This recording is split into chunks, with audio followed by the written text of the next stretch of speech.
Good morning. Good morning. How the devil are you doing this fine day? I can tell you that Jim Turner is in the chat. Morning, Jim.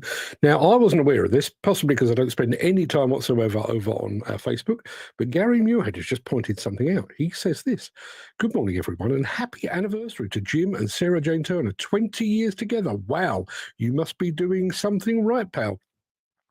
Jim, and more importantly, Mrs. Turner, happy anniversary. Well done. 20 years. Fantastic stuff. Somewhat further back down the line of all things wedded bliss, Steve Williamson just joined us as well. What is it now, Steve? 18 months, something like that? I'm doing this completely off the top of my head. How long have you been married?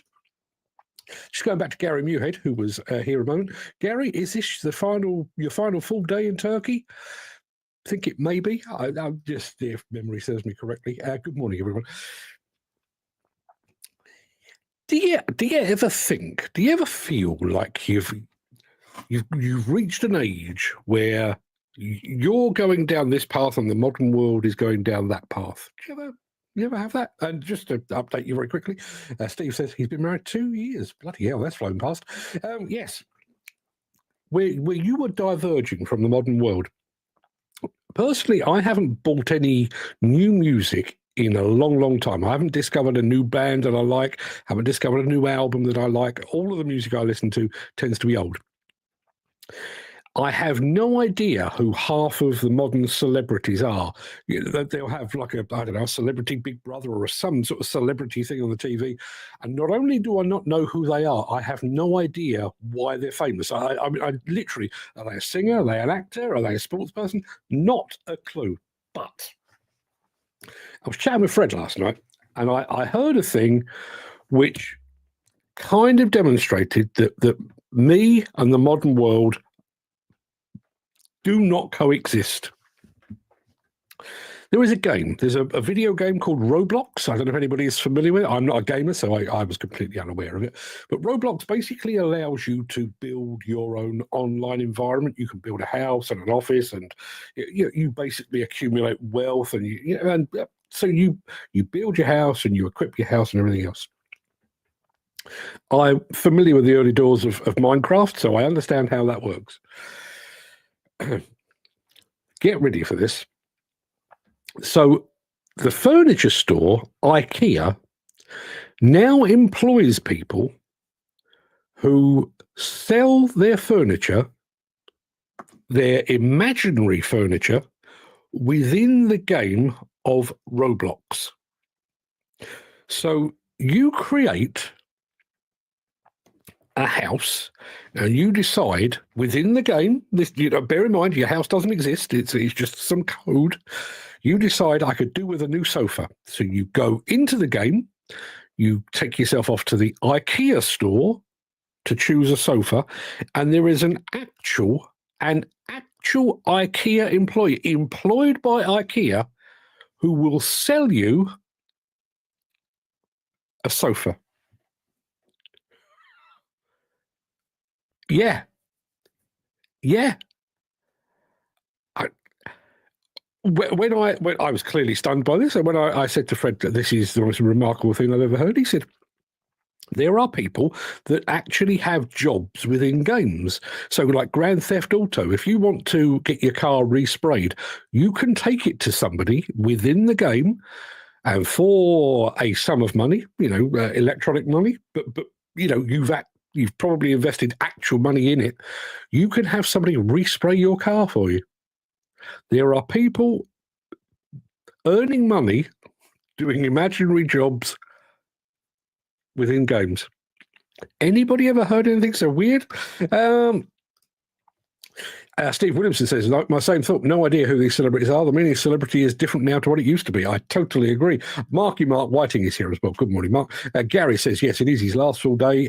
Fly home tomorrow, 22:30 from Turkey, landing back at Glasgow at 1:30 a.m.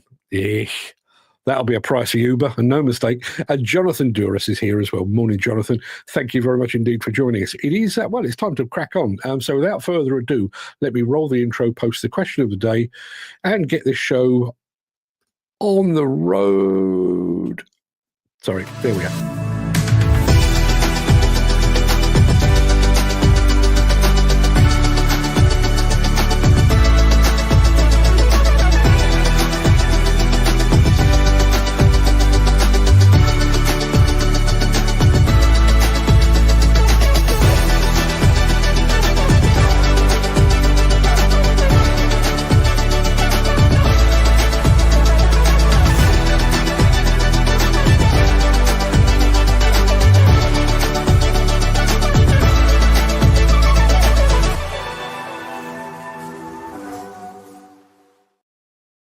It is Wednesday, the 4th of June. Welcome to the Breakfast Show. I am your host, Mark Anthony, the Walrus of Demolition, the Lord High Chancellor of live streaming.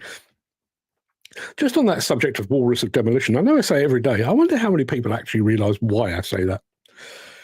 It'll be obvious when the next time I get a cold and I have the deep voice on. In today's show, why Shannon Plant chose Takeuchi, first impressions of the new JCB 145 XR, Caterpillar makes the grade, and we're heading back to Bauma to find out more about the Komatsu PW75 midi wheeled excavator.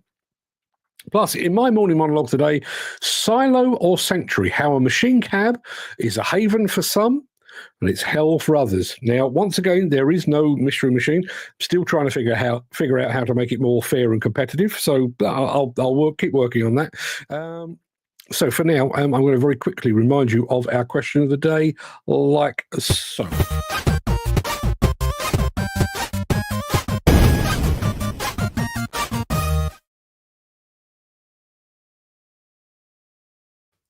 Now, I've got a bit of a double thing here. The question of the day, let me do the question of the day first. Question of the day, very simple. If you could pimp out your machine with one ridiculous, preposterous, extravagant item, what would you choose? Would you add fluffy dice, a disco ball, a subwoofer to make your music really pump out, a cappuccino maker perhaps? Personally, I realise... I mean, I'm in an office, but if I could have a root beer dispenser, I may never leave this chair again. So that's my feelings anyway. I can't pronounce your name. Somebody Hugh eats AU or something over on Instagram. He would pimp out his machine with the skulls of his enemies. Well done. That's going to take some beating. Now, before I get into that, Steve, if you're still with us and paying attention, Steve put up a post on social media yesterday, and he was talking about a system for safety. What was the system, Steve? Because he's reviewed a safety system in the most honest and hard-hitting way I think I've ever seen. Steve is he's a decent operator. He's a stickler for safety, but he's pointed out that the safety system that he's been playing around with is actually a major distraction. Steve, what is it? Because I'd love to have a chat about it, because I was really, really pleased to see you actually talking about that. I'll come back to that in just a moment. There we are. It was Safety Shield. Safety Shield. Completely underwhelmed is our Steve. Did I remind you of the question of the day? Yes, I did. If you could pimp out your ride, what would you choose? Gary Muirhead says he'd have a coffee machine, make freshly ground Italian coffee. Yeah, I mean, coffee machines are available, aren't they? I know JCB have had coffee machines as an option on some of their machines. Anybody else? Jim Turner, going back to our discussion about people actually earning a living doing an imaginary job online. Lots of people don't actually do a physical hobby or pastime, so living their life through games and YouTube is soon becoming the norm. Yeah, I totally agree. Peter McKenna says, morning, how are we? How's your head today, Mark? I've got to be honest, Peter, you really, really, really set me thinking yesterday. We were talking about cognitive overload. In other words, where you have like a deluge of information that you need to process and handle, and how that might impact upon your working day. I've been away, Peter. I promise you, I read what you sent me, but I've also done a lot more reading. I've actually got tomorrow's morning monologue written, and it is on that subject. I'm bringing in some sporting analogies, because basically, I'm going to come back in just a moment. But one of the things that really struck me about this cognitive overload is there are certain activities where 100% focus is required. Imagine, when you see a golfer stood over the ball on the first tee of the US Masters, and they are completely focused, no distractions from the crowd. They are 100% focused. They are focused on ball, on club, on the perfect drive. And yet you, who are trying to deliver the same level of performance, are constantly bombarded with distractions and interruptions and stuff. That's what I want to talk about. Now, the reason I was distracted there was there's a certain person who's been absent from our midst. He's back. Mr. Darvell, morning. How are you guys? Been a long time. Yeah, it has been a long time. Was starting to think it was something we'd said, but Andy Darvell, welcome back, mate. I hope you're fitting well. And interesting that you are now. Were you demo Darv before? I can't actually remember. Oh, weren't you going off to play with cranes and therefore basically ostracize yourself from us? Cranes, which, as we all know, are gay. But your demo, good to see. Steve Williamson, going back on our question of the day. What would you like to pimp out your ride with? All the GPS and machine screens on the window like a TV. Yeah, heads-up display. Wouldn't that be lovely? Okay. So, yes, he has gone to the dark side. I was Demo Darv, but now not Demo Darv. I'm now Crawler Darv. Yeah, we don't have crawler cranes around here. This is not the show for you, I'm afraid. Having said that, there's nobody doing a show like this for crawler cranes, so you have to make do with some diggers, I'm afraid. Jim Turner, going back to our discussion about where we are diverging from the modern world. Take plant clips on YouTube. I watch them, but seeing things live, or better still, operating and owning them myself is far better. But watching other folk doing stuff through live or video clips has become the most popular way very quickly, yeah. And I'm grateful of it, because otherwise I would be sat here talking to myself. I'm already slightly concerned about my mental well-being. If I was just sat here talking to myself, I'd be even more concerned. Anywho, people, we've done that. I'm just ticking off things. It is time to start the show. We're going to be talking to Takeuchi in just a moment.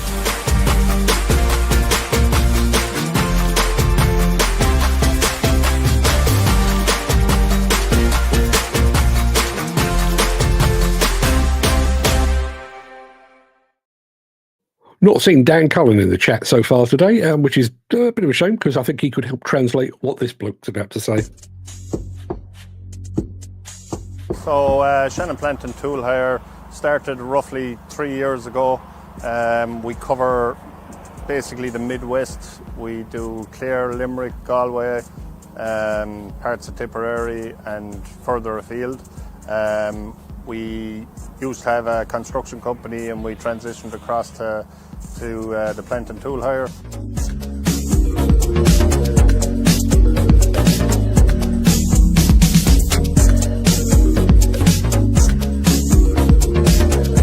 We run full range of plant and tool, obviously, diggers, dumpers, height for hire, teleporters and small plant. We specialise in Takeuchi excavators for different reasons, but mainly for the reliability and for service and backup. Here at Shannon Plant and Tool Hire, we have a wide range of customer base. We can have anyone from your everyday household person digging out their back garden for a patio to civil construction companies, car parks, large industrial buildings. We have a very large variety of clients that way. We choose Takeuchi here for a lot of reasons. Operators like them. They request them on most jobs. Also, we get great backup from our local dealers, Breen's Farm Machinery, and to be honest, they don't give much trouble, and if they do, they're always on hand any hour, day or night if we're stuck. So Takeuchi have a great range of excavators. They're very versatile. Smooth operation. All the operators love the smooth operation of each machine. We have a range from 1 ton right up to 6 and 9 tons. And as I said, operators really request Takeuchi. Parts reliability again are great, to be honest. Any parts we need can usually be got within 24 hours. If not on the shelf, our local dealers, Breen's again, they're very good to have most of what's required, if anything at all, on the shelf. Servicing, it's very easy. It's very mechanic friendly, and it's great for general maintenance.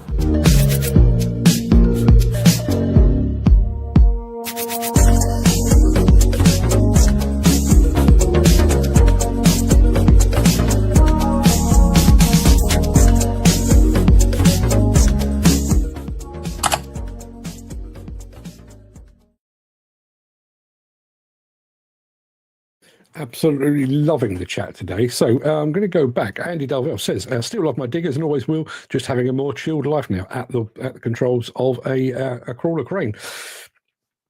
Steve, I'm going to come back to Steve again in a second, but he says the Takeuchi I have for demo next week looks awesome. Well kitted with light bars and special edition knocks. Look forward to seeing all about that. Peter McKenna, obviously amused by our friend's pronunciation of Takeuchi. Ken Hatcher enjoying that. Peter McKenna saying, good machine, very robust. They totally are. I'll come back. No, there we are. Steve says, Takeuchi are brilliant to operate. Good machines. One of the top brands today. They come a long way since they first appeared in the UK. Jonathan Dura says, Takeuchis do look smart machines. They seem one of the best alongside Kubota. They do. Now, the reason and Jim Turner also enjoying the Takeuchi, great mounts, he says. Now, the reason I was talking about Steve, I did mention this earlier. Steve put a post up yesterday. He's had a play, had a bit of a play with Safety Shield, and he says, I'm reading this from his LinkedIn profile. If you'd like to go and read it, you can, and I would recommend that you do this. But he says, I've not long tried out a machine with the Safety Shield. My thoughts. Wake up, people, he says. I'm sorry, but what a complete waste of time and money. The most degrading to good operators thing I've seen on a machine. Constantly beeping in your ear when people are around you working, doing any task. People can still come up to the machine regardless of when the green thumb light is on. The cost is enormous, distracting when it's beeping at people. You know they're there and are in a safe position. It's like being at Diggerland for kids. Does anyone actually press the bloody button, or was it just for social media? And he then, obviously, one of the things with this is it's very easy to point out issues, but it's quite a different thing to actually point out solutions. Steve goes on. How should it be done to keep sites to a good standard? Better training, not how it's running at the moment with some trainers not paying attention, not actually training operators on how they should be. Better operators from the start if shown correctly. Headsets for better communication around site and a fraction of the price. Better training on machine functions. Good camera systems. Card point system like just like your driving license. Better training for ground workers about machines on site, not about if there is a can lying on the ground. What do you do? Pick it up, leave it, or go to your supervisor. Complete nonsense. And he goes on and on and on. Now, to be clear, any system that makes a contribution to site safety has my 100% backing. If we could save a life, if we could save an accident, I'm all for it. But I'm sat here in a comfy chair, in a comfy room, talking to myself. Steve is out in the wild. He is actually out on site doing the job. And he has had a go with the Safety Shield. And well, you've seen what he said. Go and have a look at it on LinkedIn. If anybody else has used the Safety Shield system, and I'm not having a dig at Safety Shield here. As I say, I'm a fan of anything that makes a contribution to site safety. But one of the things that stood out for me was this. And this is partly because of the discussion with Peter McKenna, this idea of cognitive overload. So, to my mind, if you are to be properly safe, productive is handy, but if you are to be properly safe on site, you need focus. You need to be focused on what you're doing, focused on what's going on around you. A bit like driving a car. If you're driving along the motorway at 70 miles an hour, you need to be focused on the road ahead, what's to your left, what's to your right, what's in front, what's behind. You need to be focused. My concern with systems like Steve has described there is they remove some of that focus. And I'm questioning now, you can be you can be, get points on your license, possibly get a fine, have to go and sit a health and safety course if you are caught with your mobile phone in your hand. And that is not because you can't control a car with one hand. I drive one-handed most of the time. It is the fact that that mobile phone and the conversation that you are having on it is a distraction. So how is that any different to a bleep, bleep, bleep, honk, honk, honk, stuff coming up on your video, on your visual display, phone calls, text messages, WhatsApp messages from the head office? How is that any different? We will be talking about it more tomorrow because we are talking about cognitive overload. But Jim, just going back to you, because I know you're a bit of a traditionalist. Would you rather have a machine where you are free of distractions? You've got your controls, you've got your a decent set of joysticks in there, you've got all the buttons and everything else, but the thing is stripped bare, so you are just focusing on excavating, loading, whatever it might be? Or would you rather have lots and lots of bells and whistles, honking and bleeping and blinking and flashing?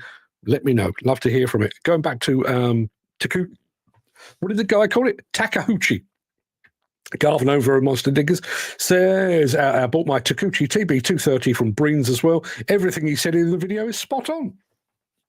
Wasn't just for the video. Apparently, Takeuchi and Breens, good combination.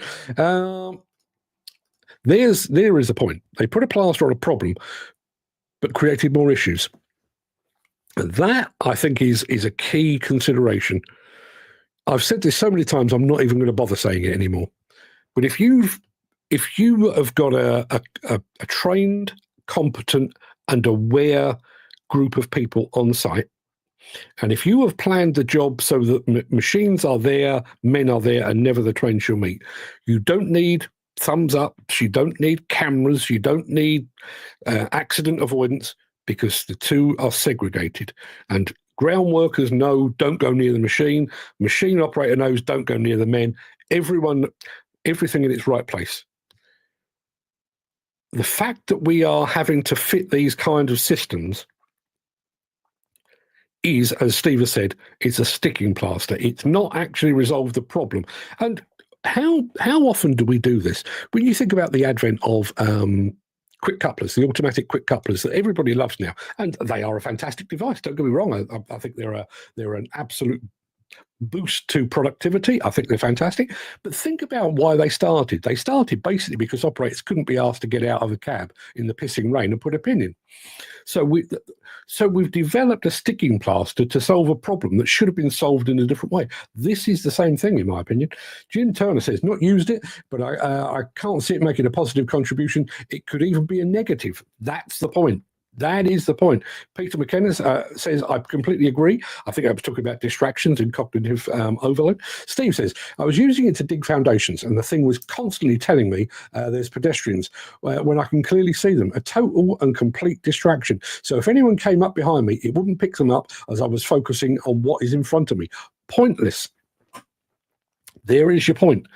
If anybody else has used Safety Shield, let me know. And please, just to be clear, if anybody from Safety Shield is watching this, this is not a dig at you. You are not alone in providing these systems. There are plenty of them. There are people making a lot of money out of it, both at an OEM level, but also as a third-party supplier level.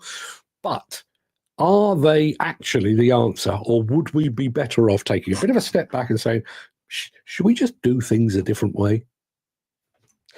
Peter says, all bells and whistles going off all the time. You could just miss someone shouting stop. Yeah. Now we've already got Batman here. Robin's just arrived.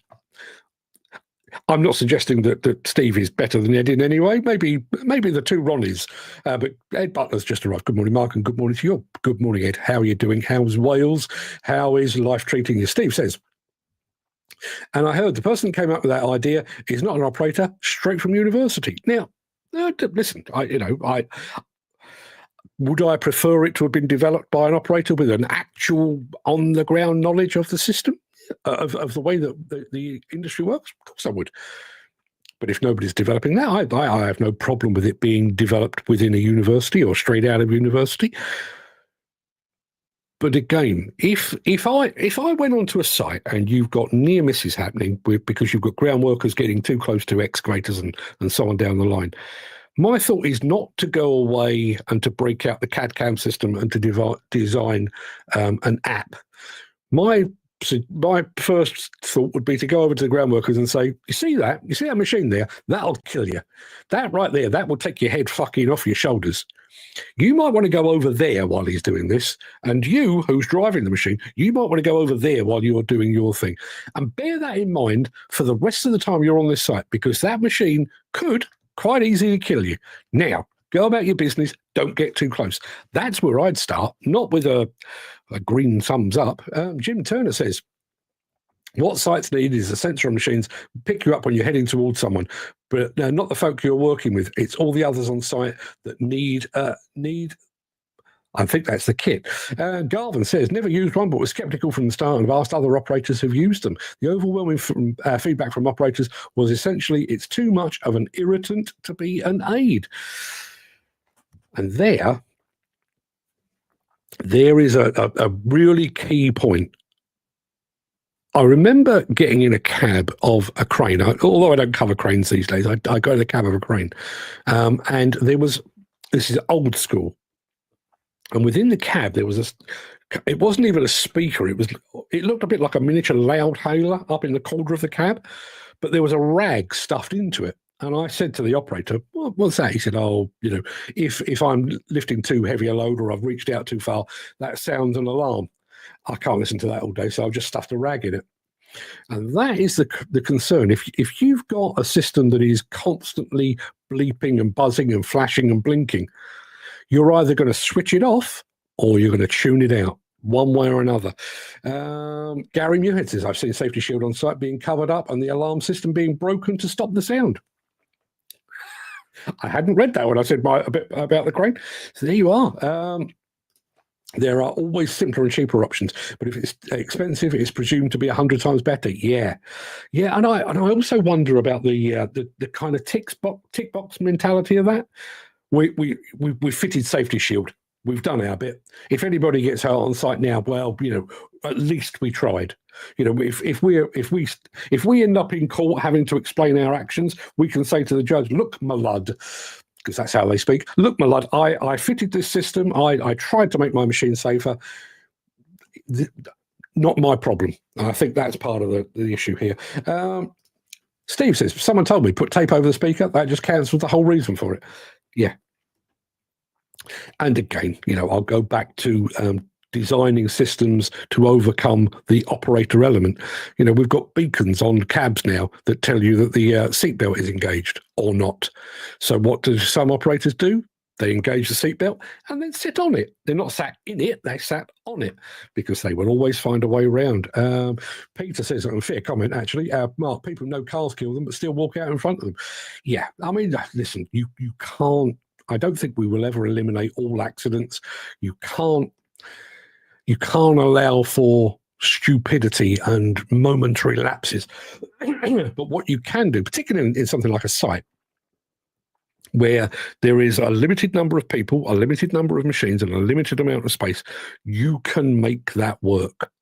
If you make ground workers aware that if you get too close to an excavator, you could lose a limb, stay over there. You make the excavator operator that there are squelchy people over here, don't go too close to them. You can control that to a very, very large degree.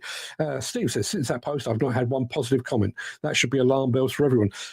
Steve, the last fucking thing we need right now is more alarm bells. I thought that was part of your complaint, but I take your point. Ed Butler says, what sites need is a course in common sense, which sadly doesn't exist anymore. You ask a young one on site about common sense, he'd probably answer you with, I think I can get a creep. I wish I'd read all of that because that's fantastic.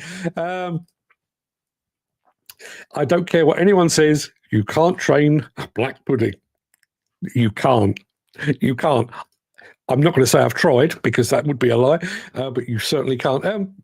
Christ almighty, look, it's 31 minutes, nearly 32 minutes in, and we haven't even played the second video yet. So stand by. If you are enjoying this episode, please consider supporting the show. You can leave us a tip at buymeacoffee.com/demolition news. Yeah, Peter, I'm going to mention this because it is worth saying, but I also think it's going to be worth, if you're around tomorrow, I'd love to get your take on this because I know you've done some work on this area as well. Maybe also how many machine operators are neurodiverse? That's another critical point that's being spoken about with HGV drivers. Has anybody actually mentioned neurodiversity within the construction industry, about the way that people perceive things and the way they respond to things? As an example, extreme example, if you are applying for a job as an excavator operator and you're blind in one eye, completely blind in one eye, so you are going to have issues with peripheral vision, you might not be see somebody coming up to the side of you, that would be a problem and could well prevent you from getting the job. But what about what's inside your noggin? You know, as I say, the neurodivergent, as Peter has rightly pointed out there, where maybe you perceive things in a different way, maybe your reaction times are slower, maybe they're quicker, maybe that makes you even more sketchy. Is anybody looking at that? Love to hear. If anybody's got any thoughts on that, love to hear about it. Ed Butler says, and at Bauma, there's parents putting their kids up on shoulders for me and Steve to put hats on their heads with a 20-ton excavator. It's been interesting feedback on that. Obviously, I filmed it, but Fred did a better job and has put that video out.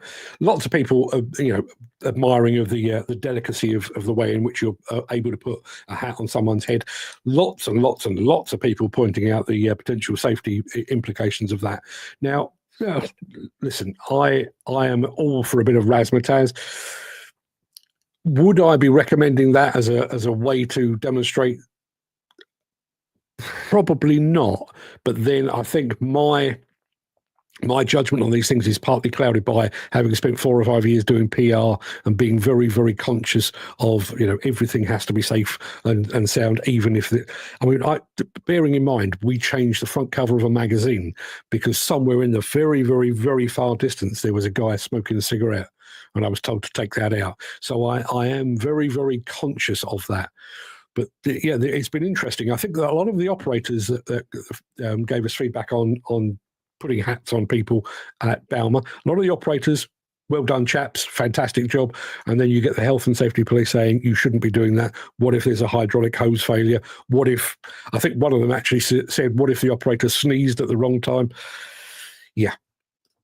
Steve says if you can't see the operator, don't work the machine while it's operating. The most simple thing known to man, but people still don't get it. Very true. And Ed Butler, apparently you can get a cream for that as well. We're talking cognitive diversity. Or was it? No, neurodiversity. Sorry. Do what the Lecky companies do. Show folks the accidents and fatalities so they have something to focus on. We're going to be talking about focus tomorrow. Keep that in mind. 5.7 million views that got. So in terms of engagement, it certainly works, doesn't it? Better using eggs to promote how good you are on a machine, not someone's head. See, as I say, it's a 6 of one and it's a half dozen of the other. We've done Takeuchi, we've done a whole bunch of discussions off to one side. We're going to JCB next to look at the 145 XR. Here we go.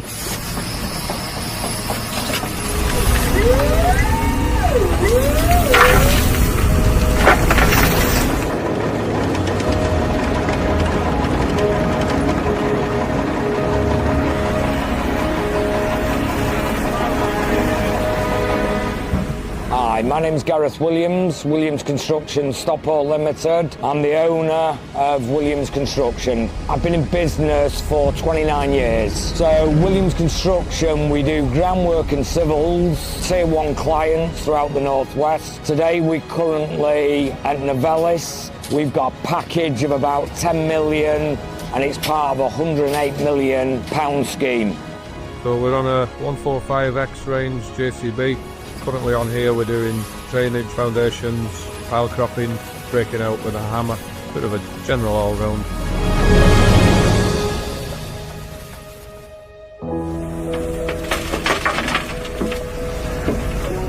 So I first saw the 145XR at Hillhead Plant Show last year, spoke to Dave Moran, and I actually ordered 2 at the show last year. With Bin the Zero tail swing and working around pile caps, rebar, up against existing buildings, I just thought it'd be the ideal machine for the job. We're always working in close proximity to men on the ground and in tight situations, so it's good in the sense that you haven't got a back end to worry about repainting or damaging anybody. The stability is fantastic. It's no different than a 140X, but you can put it out to stick out a full reach with a full bucket, and it's not unstable at all. But the good thing with this against other competitors, it's got full-size cab, so the operator is not shoehorned in to a tight cab. Yeah, this cab, standard size cab, plenty of room in it, good vision out of the side, 360 camera, yeah. The fact that the screen is much bigger than any other screens I've previously drove, you get a much better picture of what's going on. It's a bit of a revolution, really.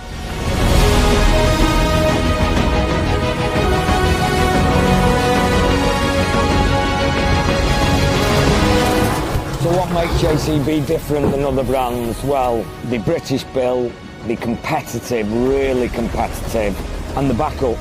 Would I recommend JCB? Well, yes I would. I've been using them 30 years. I'm dead happy with them, and I've told other businesses, clients, friends how good they are. So yeah, proof's in the pudding.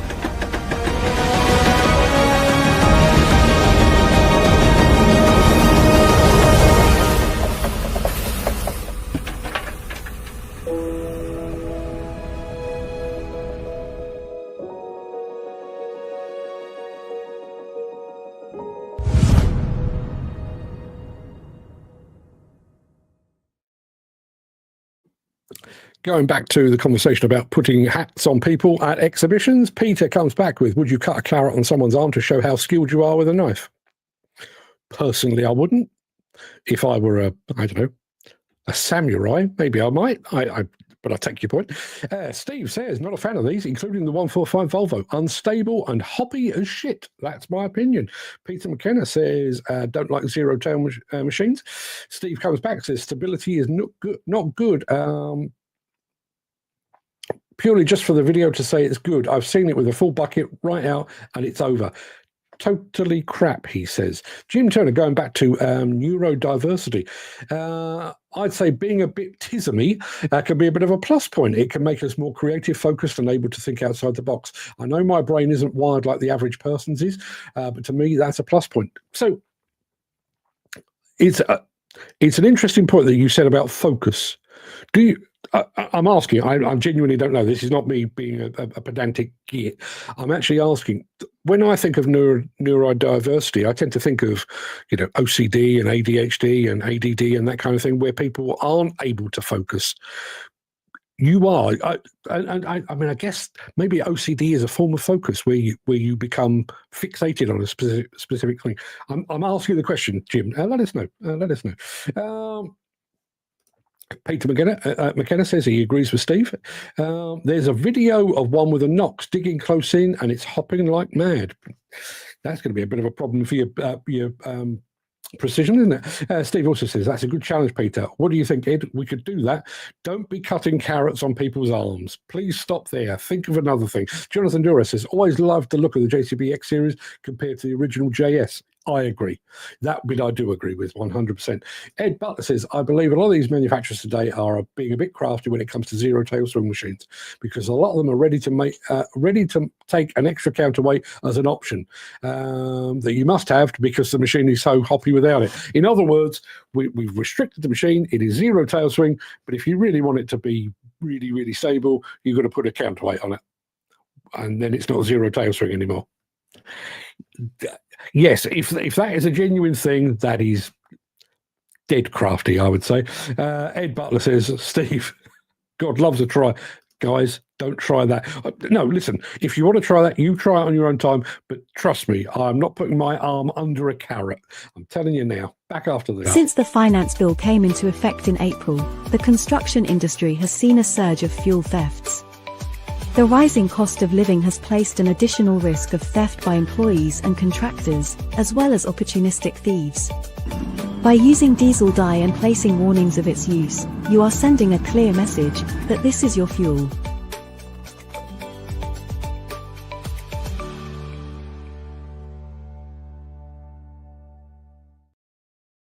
if you were here yesterday, you may recall that we brought you details of the Power Plus grader. And most people watching this show went, Power Plus? Who are they? Well, we're talking graders again today, but this time a more familiar name. This one.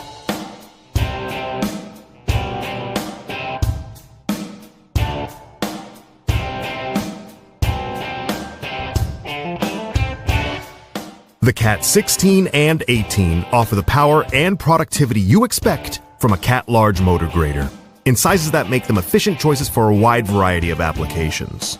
Both machines are hard at work on 5 continents, providing world-class performance in extreme cold and extreme heat, at high and low altitudes, and in both wet and dry environments.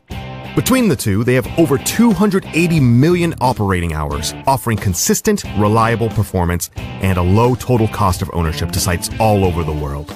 And they're pass-matched with Cat trucks, helping you achieve grade in fewer passes and at a lower cost. They're designed to be comfortable and easy to operate with an intuitive control pattern and industry-leading visibility. We've replaced the levers in the cab with electro-hydraulic joysticks that require 75% less motion to use and produce no heat to keep operators cool and comfortable. The 16 and 18 are packed with industry-leading technologies that help improve efficiency, productivity, and safety. Like Cat Production Measurement, which monitors localization and utilization by assigning specific codes to each task the machine performs, and coaches operators to help them work more confidently, so they can use less fuel, reducing the machine's carbon emissions.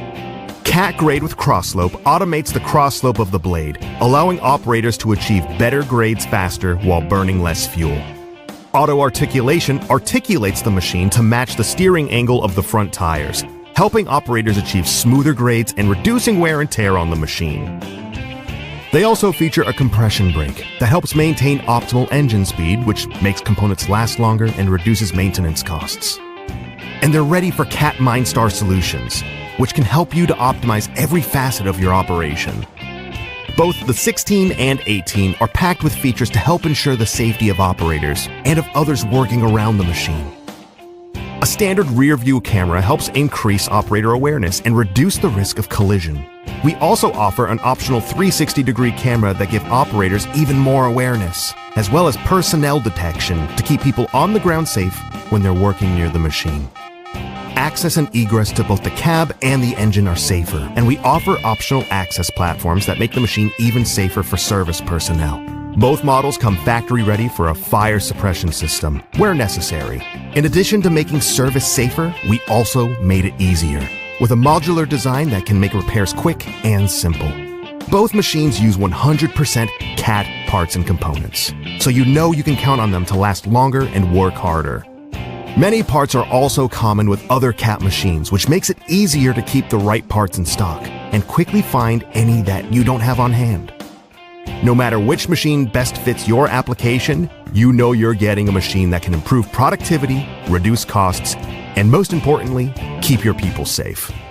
Cat large motor graders are bigger, more powerful, and more durable. They're supported by more technology and backed by world-class support. All that adds up to a machine that can make the grade.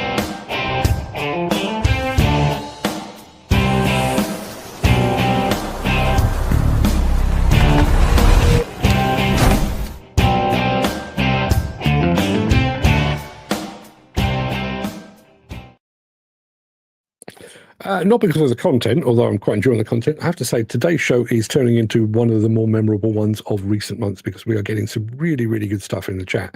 Going back to all things zero tail swing, Jim offers this.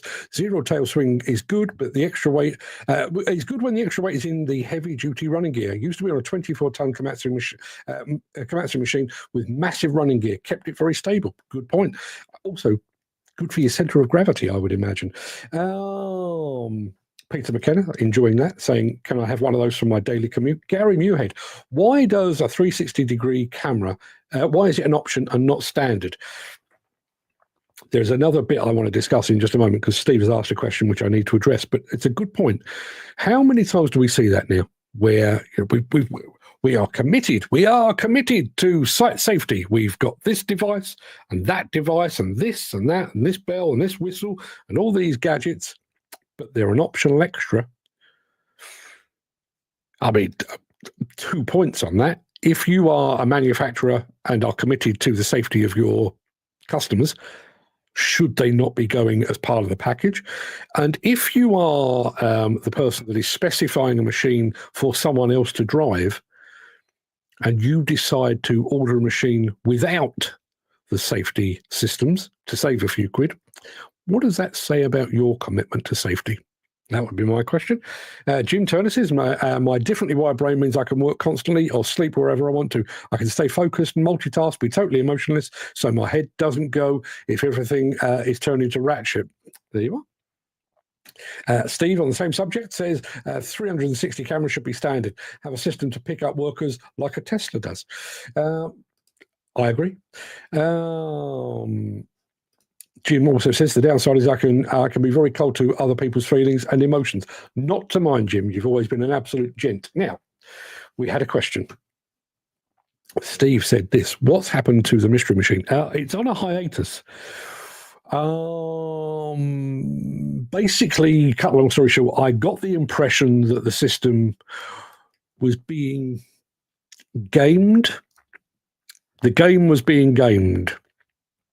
We had a few wins that came rather too quickly, pretty obscure machines being identified in just a frame or two. Listen, it's impossible to prove, and I'm certainly not accusing anyone of cheating as such. The problem is, I don't care. I mean, in absolute truth, if somebody does want to cheat the system, I honestly don't give a toss. It makes no odds to me. And yes, we do give away a monthly prize, but the monthly prize is always something that I've been given anyway. It's not mine. It's just something to pass on. So if you win the mystery machine and you end up at the end of the month winning a hat, it's just one less piece of shit that I've got in my office. I don't have a problem with that. My issue was, I just got the impression it was preventing others from having the opportunity to win the hat or the model or whatever it was. So basically, I've taken a bit of a step back. I'm trying to figure out a different way of doing it. I did mention on the show yesterday, I've tried kind of swirling the image. It doesn't really work. I'm still working on it. It may well be back at some point in the future once I've figured out how to make it a bit more fair to all concerned. It's nearly 50 minutes and we still have one more film to bring you. We're going back to Bauma with Komatsu immediately after this.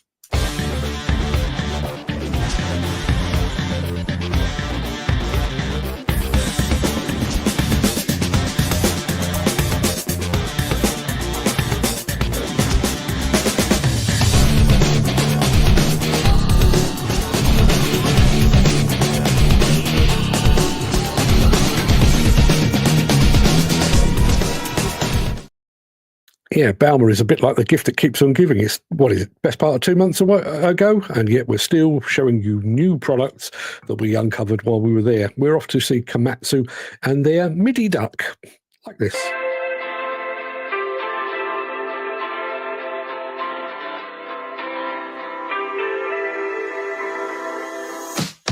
We are here at the Komatsu booth, and behind me there is the prototype of the new mini wheeled excavator 7.5 ton PW75. That's a compact wheeled excavator specifically designed to work in very narrow European job sites.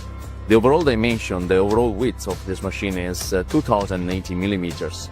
We also developed a four-wheel steering, which is a standard for this machine. This machine has an engine which is 49 kilowatts. Which is one of the highest power output that we can find in the market. This machine has an independent hydraulic system for the drive. So the speed, you can set up the speed, which is maximum 30 kph.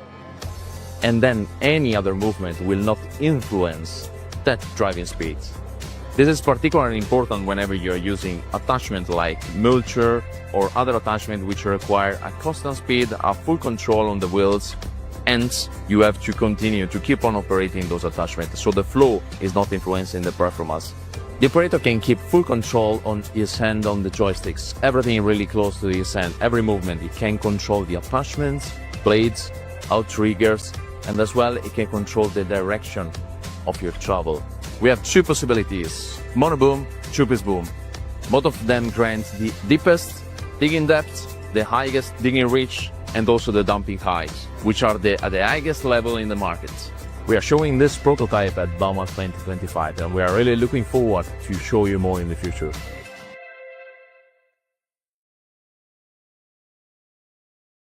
Yeah, thanks to Alex, thanks to Komatsu, thanks to Fred, who actually shot that. Going back to the mystery machine, Steve says you should do a mystery machine of cab pictures and try and guess the machine. The problem is, with systems like Google Lens, it's pretty easy to identify that. It's a shame. It is a shame because I used to enjoy doing that, but we'll figure it out anyway. The best duck I've ever operated was the Takeuchi 7.5 tonner, says Mr. Darville. Excellent machine, very stable. Would love to have a go on this with Komatsu, though.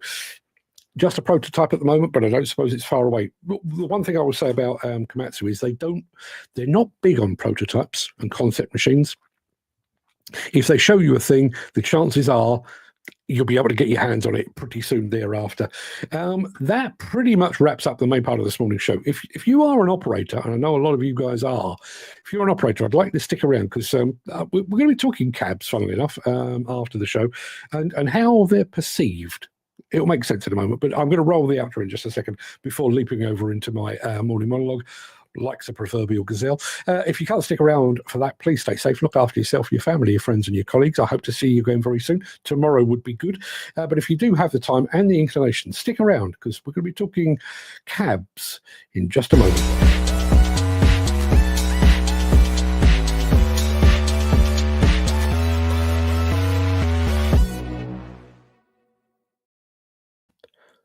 The cab of a modern demolition or construction machine is a model of ergonomic excellence.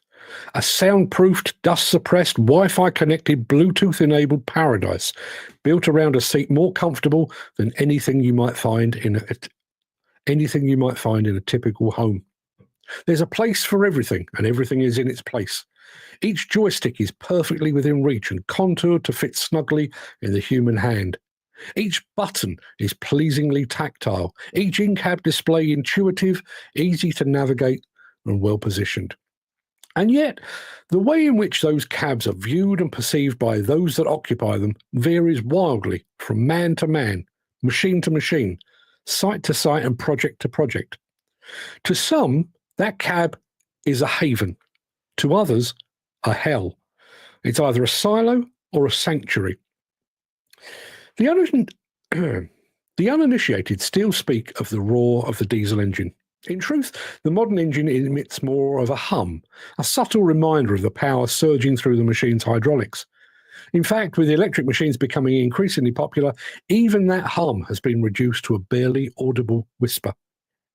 And yet there is still something about the way in which the machine cab deadens noise. Even the loudest, most chaotic sight suddenly sounds 1,000 miles away as the door clunks shut, assuming it does clunk shut. Some operators prefer to keep their machines open to the elements. Excuse me.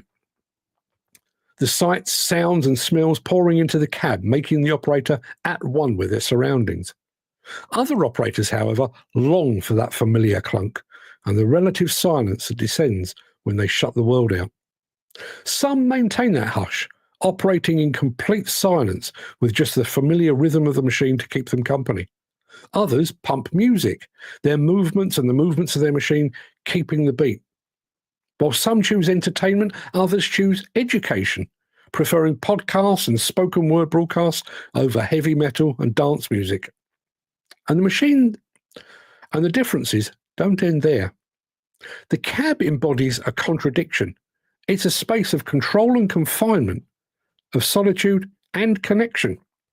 To the rookie operator, the cab is a cockpit, a position of power, the realization of a long-held ambition.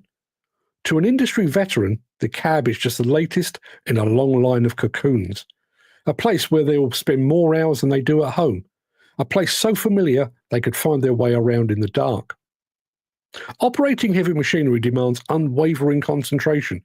Each joystick and each pedal responds to subtle inputs, translating human intent into mechanical action. Yet amidst this focus, the mind occasionally drifts, pondering the day's challenges, recalling a child's laughter, planning the evening's journey home, or pondering fears and concerns, hopes and aspirations. In the solitude of the cab, thoughts can turn inward, and that is a double-edged sword. For some, the cab is where they go to empty their minds, to distract themselves from their problems, to isolate themselves from others, work colleagues, family, friends. But for others, that solitude and that isolation can be overwhelming. That ROPS cab can keep debris and falling objects out, but it can also keep negative thoughts in. Negative thoughts that expand to fill the cab, becoming deafening amidst the silence. Yet perhaps the greatest paradox is the illusion of connection. The display in their machine silently and constantly beams updates into space, providing continual and up-to-the-minute updates on project progress and machine status. Bluetooth connectivity broadcasts incoming and outgoing phone calls through the cab speakers. And 4G and 5G delivers a constant stream of emails, texts, WhatsApp messages, and social media updates to their mobile phone. Yet for all of this, the operator is often alone. The camaraderie of old has given way to men and women working in splendid and sometimes not so splendid isolation. Many don't even emerge at meal and break times, preferring the company of a sweaty sandwich and a lukewarm coffee to that of their colleagues. In the cocoon of the cab, an operator can find a world both detached and deeply connected, a space where steel and glass separate them from the chaos outside, even as their every movement shapes that very chaos into order. And so the operator sits, always alone, often lonely, surrounded but untouched. In the cab, he is both conductor and spectator in the endless symphony of demolition and construction. For many, this is their happy place, the place where they feel most at ease and most in control, the place they want to be. Meanwhile, some operators would much rather be anywhere else. There you are. There's my thoughts on cabs and things.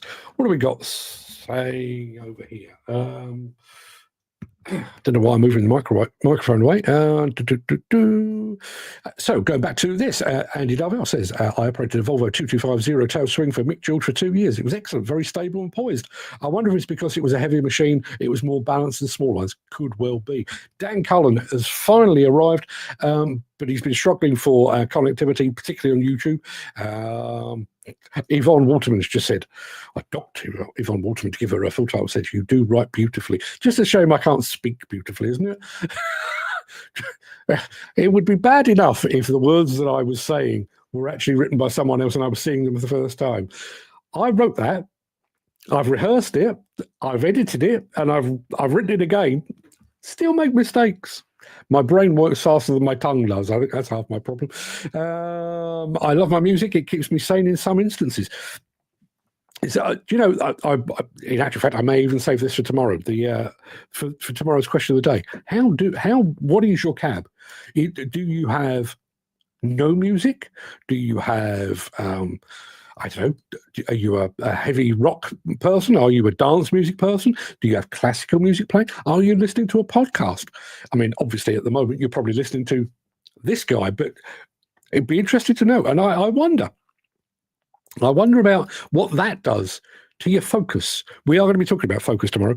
I wonder what that does for your focus. There is this notion that if you can block out certain things with maybe classical music, you can focus more. I tend to play kind of electronic dance music while I'm writing, and it works for me. I've learned to write in a very, very busy open plan office. The idea of writing in complete silence, I just don't think I could do it. I have to have something going on. I'd be interested to get your take on that. Dan says, these safety shield things can be annoying, just like the seatbelt alarms in Hitachi. Yep.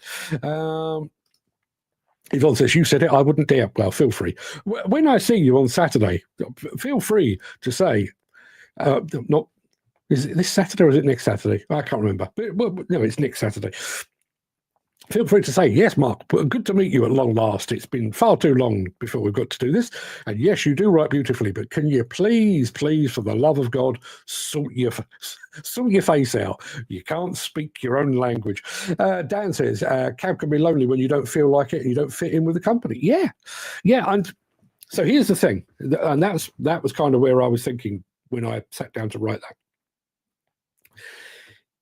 as I say, for some people, and I would hazard a guess that Jim Turner is one of these people. The cab is probably his happy place.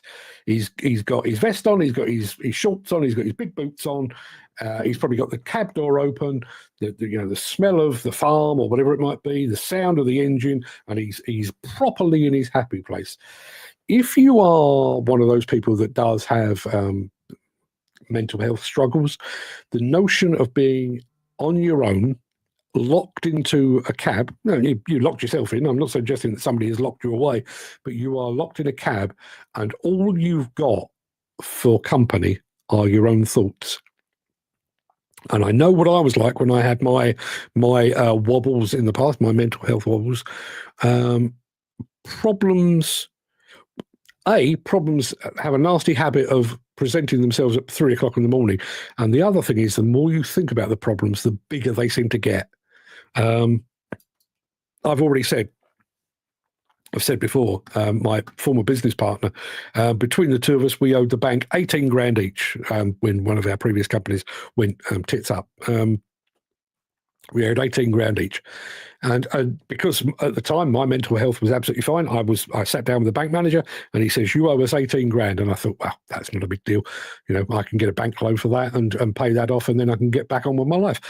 My business partner left there, and by the time he'd driven from the centre of London back down to Kent, he had convinced himself that the 18 grand he owed was about £150,000. That wasn't what caused him to take his own life, but it certainly was a contributing factor.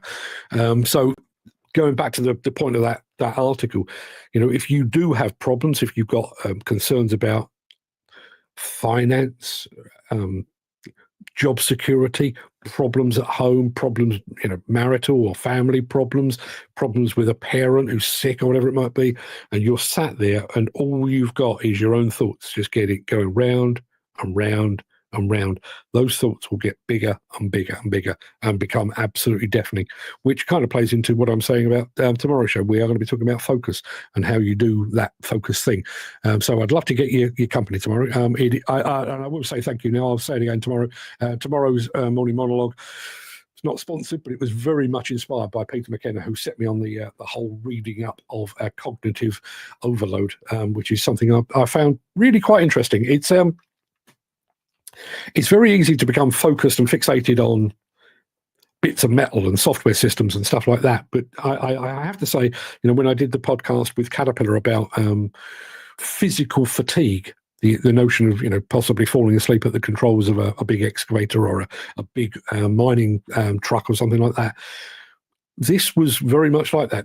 And the difference was, and funnily enough, it gave me echoes of the problems with drink and drugs.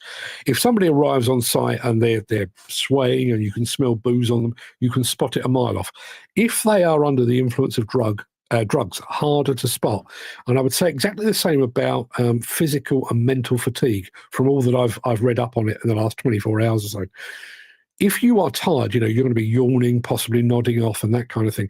If you are mentally tired, mentally drained, and who would know?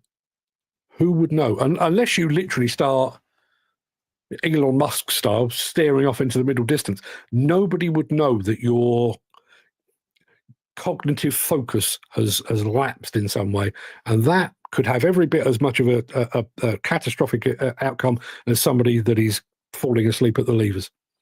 So we're going to be talking about that tomorrow. Dan says his machine just left site, going to another site tomorrow. Did you stand there with a hanky and wave it goodbye, or did you say good riddance? I'd be interested to know. Anyway, people, for some reason today's show was filled with chat, and I have to be honest, I love it when that happens. I will be back tomorrow. There will be a recap today. I'll be back tomorrow at 10 a.m. where we're going to be talking about all things cognitive overload, focus and stuff. And I will be mentioning sports people as well to kind of illustrate the point. It all makes sense when we get there. Till then, everybody, please go and have a good day. Look after yourselves. Maybe open the door to your cab. Let a bit of world in. I'm just thinking about your well-being, physical and mental. Until tomorrow, everybody, have a fine and splendid day. Thank you for your company. Thanks for all your input. I'll see you tomorrow. All the very best.